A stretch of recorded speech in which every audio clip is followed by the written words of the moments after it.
Coming up next is a lady I had the pleasure to meet just, I think last year was the first time I met her at her book launch. And wow, what a firecracker, how full of energy and hope that she brings.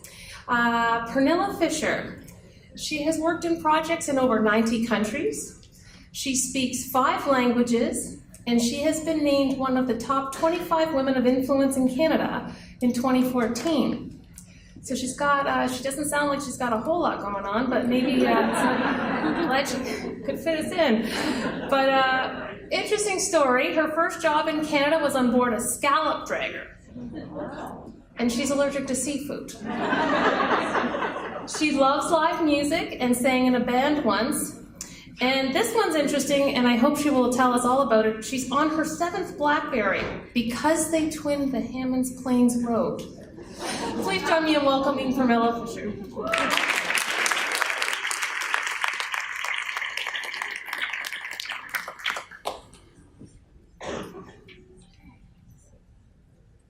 Hi, everybody. This does not work behind a podium, right? So I'm going to walk around a little bit here. I feel much more comfortable doing that. Thank you, first of all, QueenPins. Got the pin? for having all of us, and particularly for having me and all my colleagues. Allison's with us today, and Judith, thank you too for coming today. I will share with you a little rewrite of the theme, and that is how to make complex solutions to simple problems, or how to make simple solutions to complex problems. And I'm mixing the 2 words because this is very much how I found moving to Canada, which I thought was going to be so simple. It was not. So I want to share with you my personal experience with addressing something that I thought was very simple, and it became enormously complex, how I tried to make it simple, and how I had to rethink myself. And in the end of it, I'm going to ask you, if you were to rethink yourself some of the things that you're thinking, that you know the answer to, maybe you would stop for a second and think, is there another way? Not as that I know better, but as this really helped me. And the people in this room, Canadians, new and old, can't say that, can you? Those are the people who made me think differently. So you're it. So my name is Pernille, and that's complex, right?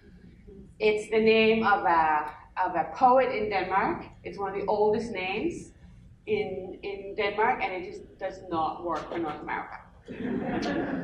I have written it so many ways with an A on the end and all this, not to get Penelope or Penelope, or to get something that was the resemblance of my name. I thought it was easy. It was very complex once I moved to Canada. I come from a very small town that's called Kisserup. It's about 70 people there, and everybody's home. And that's what I named my company after, Simple Roots. I had a career in Europe.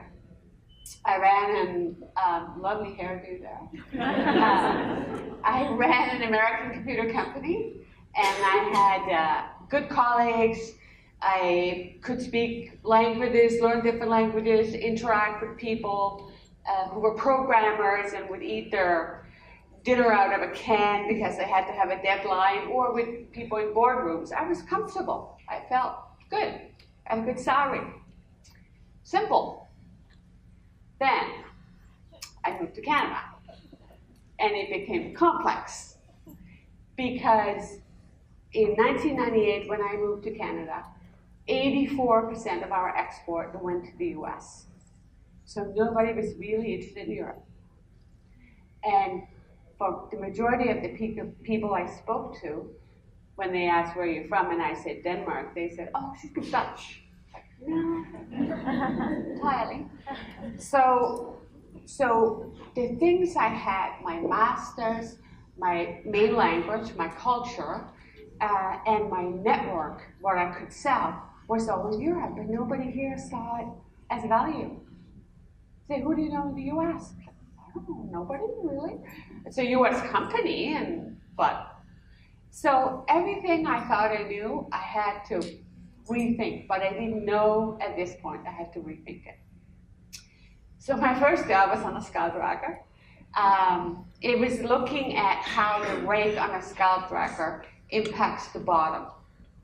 And it was a little thing like this, that you could monitor the rake on the scalp bottom, and then there was camera on the rake. And if any of you have seen fishermen, they don't have little tiny hands, right? You couldn't operate this system.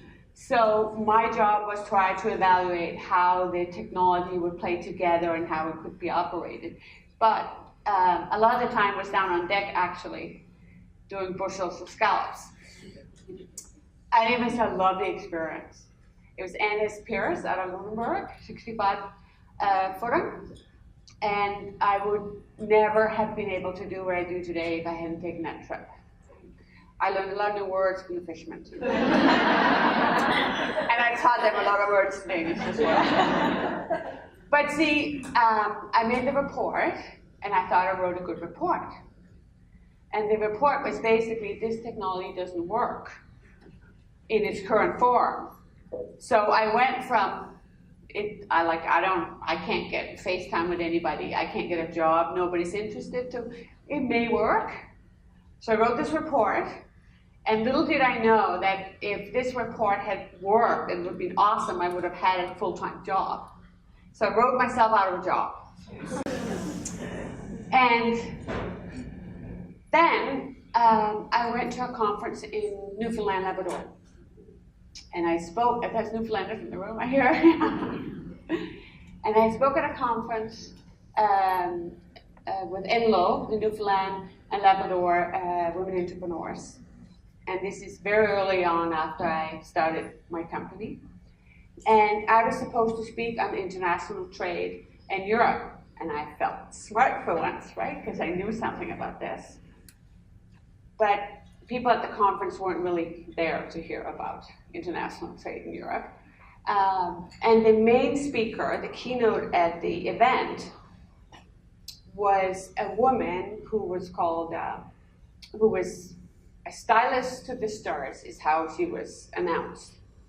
And I was a snob, right? Because I thought, why have I come to some event to speak about trade when the main speaker is a hairstylist?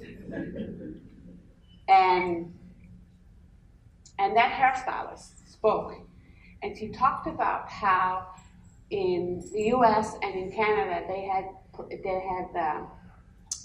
invented a system where hairstylists all over would be first detectors of domestic violence. And it's emotional, right? Because it was really a light to me. I felt so much better than this person when I started the conference, and I felt so little at the end of it. They spoke about how these stylists see signs of violence and how women would speak to stylists even though they would speak to anybody else, and they became sort of like the secret network. So they would do referrals. And I went home from that conference thinking, oh my God, like, I need to think about myself differently. All the things I think I can teach people is not necessarily what they're interested in hearing or what they need. I can't compete with the people that I compete with. I was a small consulting firm, and I competed mainly with retired bureaucrats who worked in the basement for half my salary. I wouldn't be successful. I didn't have a network. There was no reason to hire me. Nobody played hockey with my dad. And I speak 5 languages, right? But I don't speak any of them fluently anymore. So you can't see this, but this has 3 steps. Oh, yeah. This has 3 steps, this model, and I apologize for not making it clearer. And that's rethinking what I thought I knew. And then try and analyze what the market needs. My market being the people that I wanted to sell to, and then implement it. So we did a map myself and 2 other women who were employed with me at the time, we mapped out how many of all these other consultants and people who are competition would retire in the next 5 years. And it wasn't too many of them, so we couldn't compete. We wanted to work with small business, so we said, who would pay us to work with small business, to make an impact on people's lives, so we could buy cups or school books or whatever it would be.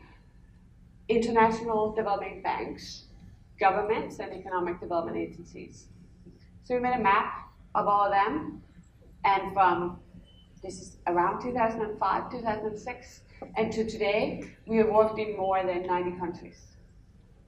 We have worked with Christmas trees, we have worked with, we have an office in Greenland now, we work with Arctic entrepreneurs, we work with Papua New Guinea. We have only been able to do that because we have awesome people who understands that it's not about us, it's about you. And culture was my biggest challenge. And it was the one I thought would be the easiest, because hey, I'm pretty easy to talk to, right? It was my biggest challenge. So, the solution is simple. What's your top 3 challenges? What are the top 3 things that you think, how do I solve this? Can you rethink the way that you have been addressing it, or the way you look at what it is, so you can get up over the curve? That's what I wanted to share with you today, and now I'd like to hear some of your answers.